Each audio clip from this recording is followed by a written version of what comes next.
খৈনি খাওয়ার ইন্টারভিউ।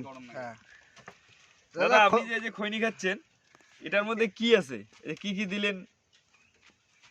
তা খৈনি খাইতে হলে খৈনি তুলতে হবে 101 দলা 3 থাপ্পড়, তবে বাড়ে খৈনির ফক্কর। আচ্ছা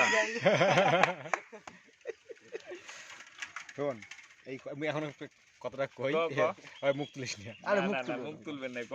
এই খনি ওটা শিখছি আমি, জানিস কিভাবে করি? এই সুরিন মাস্টার আছে না, এবার গুরুজন কিন্তু খনি মা কালী আগত তো ওই যে তোর স্কুল থেকে আসি, ওই যে ক্রিকেট হয়েছিল তাড়াতাড়ি, তারপরে তোর শ্রীকৃষ্ণ খৈনি বানাইয়ার লোক আমার শৈলমারি অঞ্চলে নাই তো। এই যে খৈনি হাতত নিচে, এই যদি এই পাকে বিড়াইছে তা খোলামবাড়িত খৈনি বিড়ছে, গোটায় ভুইমারি ঘুরে আসি খোলামবাড়িত খৈনি ঢুকাইছে। না হ্যাঁ সারাদিনে আমি 3 টাইম খৈনি খাই, আর ডলতে তো একদম যায় দেখবো এনি টাইম দেখবো খৈনি হাতত, কিন্তু সারাদিনে 3 বারে খৈনি খাই কিন্তু।